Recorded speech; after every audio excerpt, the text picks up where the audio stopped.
In parental alienation, a child is rejecting a parent for a non-protective reason. In other words, that parent is safe, the child is protected and safe with that parent, and there was an unreasonable rejection due to an alienating influence. If we rule out that there is no abuse and this child is not wanting to see them, we have to recognize that they're being abused by the other parent to not have a relationship with them. Because again, it's the child's right to have a relationship with them. And if that person is not supporting that and not recognizing their own role in not allowing that to happen, that's abuse. And then that child, if you notice, alienated children will defend them tooth and nail, just like you see these kids defending the people who are abusing them sexually. It's something that's existed for many, many decades, and I think now we're reaching a point where we're starting to recognise that a child who says vehemently, I'm not going to see a parent after family separation, is a child that's waving a red flag. It's also considered domestic violence because the intent of the behavior is to harm the other parent and the relationship with the child. And so many behaviors that alienators do aren't always involving the child. The child can be a weapon that's used against them, but they will engage in many, many behaviors just to hurt the other parent. And if you've got a parent who demonstrates, who shows, who through their behaviour signals to the child that it's not acceptable for the child to have a relationship with the other parent, then the child will respond to that because their greatest anxiety is that that parent will become emotionally unavailable to them. Parents are being accused falsely of sex abuse. Terrible, terrible. If a child believes the false story that they had been sexually abused by a parent, they are at the same risk potential for PTSD as if it actually had happened. This is criminal behavior, absolutely criminal behavior. The alienator is assaulting the child's memory, feelings, thinking, relationship with the parent. Assault is a crime. So whenever I conduct trainings with mental health providers and lawyers as well, one question that always comes up is, how do I know whether it's alienation or the child is really being abused and they don't want to see the other parent? So if you follow the model, there would be no way for an abused child to be considered alienated as long as we have accurate ways of determining if a parent has been abusive. So when you see a child who's rejecting one parent, especially strongly, and you see a child, the same child, is strongly aligned with the other parent, probably that's an alienated child, not an estranged one. Alienating parents use a lot of the same strategies of loyalty-inducing things that people who are trying to groom children to be sexually abused use. And we have a lot of research about how profoundly dysfunctional and unstable an alienating parent is. Let's face it, a normal parent will not try to undermine the relationship between the child and the other parent. A normal parent appreciates that the child has a need for the other parent. And when the alienating parent can't appreciate that, they lack empathy, for one thing. The model says that 4 things need to be present in order to know that a rejecting child is alienated. All 4 have to be present. So we try to set the bar pretty high so that we are not placing or considering an abused child as an alienated child. For a child to reject a parent is not just about the dreadfulness of murdering a parent who is still alive and saying, I no longer want to have you in my consciousness. It's about the way that that child has murdered part of themselves and has then been forced to live with it. And it's only when that child comes into their young adulthood that perhaps the gravest consequences of what they've been forced to do really starts to come to light. Parents who alienate their children are not only engaging in psychological abuse, but also even physical abuse and social isolation and other types of things to harm that child and keep them away from the other parent. But it does a lot of significant damage to that child and to their relationships with others. This is evidence-based science. You don't just get to make it up. I think it's important, as an aside, to distinguish between science and a belief system, or science and ideology, or science and speculation. I'm a scientist and I don't work with possibilities, like what's probable. Because when you're making decisions about children, you need to go with what the evidence says. And the evidence says abused children don't often act that way.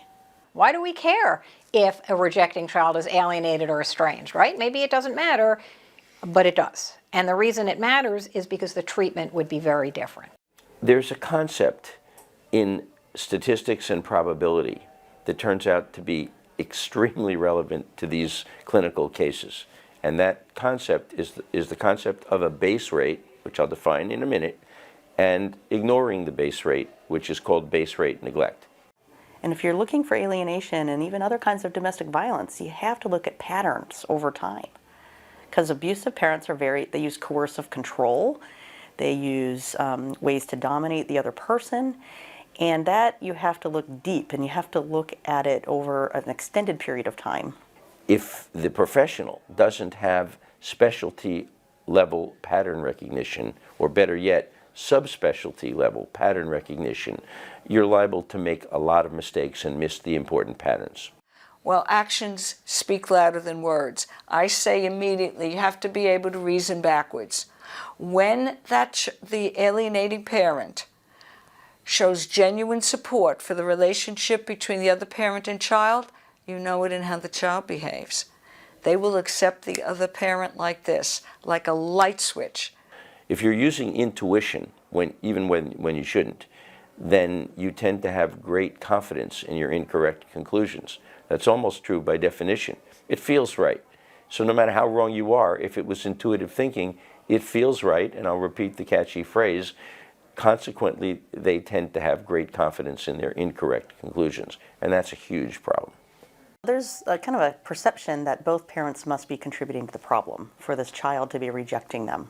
You know, one parent must be doing something bad, and then the other parents, and they're both acting badly towards each other. And in my experience interviewing and talking to targeted parents and researching them, that a lot of them are really helpless. They have almost no power or control over what's happening in their lives, in their children's lives. The alienating parent really controls everything. They control access and communication to their child. Anything that parent will say to the child is interpreted by that child as negative and hostile towards the other parent who they're trying to protect. So my experience was that it's impossible for this person to reciprocate when you actually see the dynamics in these families. What's going on here is the alienating parent tends to be a master manipulator, often an accomplished liar, brilliant at managing impressions, and so on, and is the aggressor who's winning. The other parent is a trauma victim.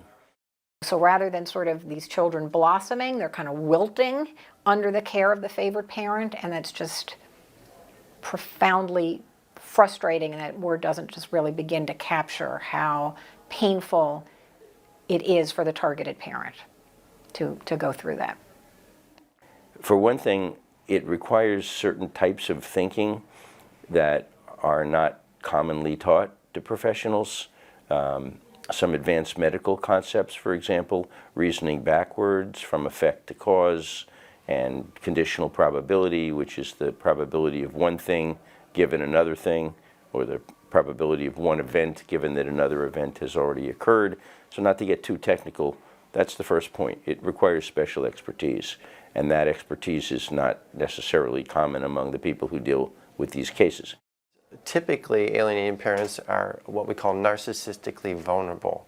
They feel very threatened when part of their identity is being diminished within the dissolution of the marriage, so they externalize the blame and project it outward towards the targeted parent. And the children get involved in that, and they're caught in the middle. Usually, when you're dealing with alienation, it's one of three types, or a combination: borderline personality disorder, narcissistic personality disorder, or some type of a sociopathic personality disorder. And my most recent paper, we found that in the US, it's about 22 million adults are the victims of parental alienating behaviors, and they are not reciprocating the behaviors. So they are the primary targets of these behaviors. Is rejection of a parent serious for a child? It absolutely is. To reject a parent is a very unnatural thing for a child to do. We are born helpless into the world, and we attach to our primary caregivers as a way of avoiding being abandoned, and our biggest fear is that we will be abandoned. And unfortunately what happens to children in these circumstances is that they are forced to reject a parent against their natural way of being in the world, and then they're forced to live with and suffer the consequences of that, which are very, very deep, and they're long lasting. And one of the problems about alienation is that we don't readily see the impact on the child in the here and now. What we see is the impact of the child much further down the line. But whether this is deliberate and conscious, or whether it's unconscious, the child is still at risk of the same kinds of harm, and therefore we need to think of it in terms of it as child abuse and child protection. So what my research shows is it's just like other kinds of violence. It doesn't discriminate. Where we do find gender differences is in how we as a society respond to it. The problem for parental alienation, and those of us who understand the damage that it does to children, is that feminism removes the gaze from where it needs to be and argues that the gaze should simply be on women, apart from when women are alienated. I wouldn't say it's counterintuitive for someone who is a specialist in this area, just like quantum physics. If you're a professor of physics, it's not counterintuitive to you. If you're a normal person, it is. The non-specialist in alienation will say, oh, this is a relationship problem between a child and a parent. I know how to treat that. Well, there's a world of difference if the child is rejecting the parent for legitimate protective reasons, or it's a result of a brainwashing. When non-specialists see it, what you see is a child who seems close to mom or close to dad. They can sit in an interview and the parent is rubbing the child's back and holding hands, and the child tells you how great the parent is and how bad the other parent is. Anyone who doesn't have specialty level expertise is liable to leave that interview thinking, what a great relationship. So I'll repeat the phrase, non-specialists almost always, and I don't use a term like that lightly, almost always mistake pathological enmeshment for healthy bonding. When the alienating parent alleges alienation, you have an obligation then to say, let me explore this, and is this my area of expertise? And if I don't know the 8 manifestations, and I don't know the 17 alienating strategies, and I haven't taken a CEU course, and I wasn't trained in family dynamics, and I've never been to a conference like PASG, and I don't collaborate with one single known expert in the field on alienation, this is outside my area of expertise. I have an obligation to do one of two things. Get an expert to supervise me, or say, you know what, I'm in way over my head, I have to pass this case, I cannot treat it. Targeted parents are living in an unending grief. The alienator presents with the 4 C's. He or she is cool, calm, convincing, and cool, calm, charming, and convincing. By contrast, the alienated parent, the targeted parent, has the 4 A's. He or she is anxious, agitated, angry, or afraid. And if you don't know to look for that pattern, and you interview each one, you think you've got it all figured out after the first interview with each person. And I specialize in a 4-day intensive reunification program. I call it a therapeutic vacation because it's a combination of talking and activities that the child likes. And these children jumpstart a reconnection. They got on planes from across the country, from California, Florida. They took 4-hour car rides from Delaware and Maryland to New York, and they came voluntarily. That's how easy it is to get them to come once the court frees them from the loyalty conflict. Kids who threaten to kill themselves, to run away, to self-harm, to do all sorts of things, that is just part of the programming that they are freed from with the court order for turning points for families? You know, I don't think it's ever going to totally go away, because it is a malicious activity, and there are malicious people who do things. It's a little bit like bank robbery. You know, no matter what you do, there's still going to be bank robbery.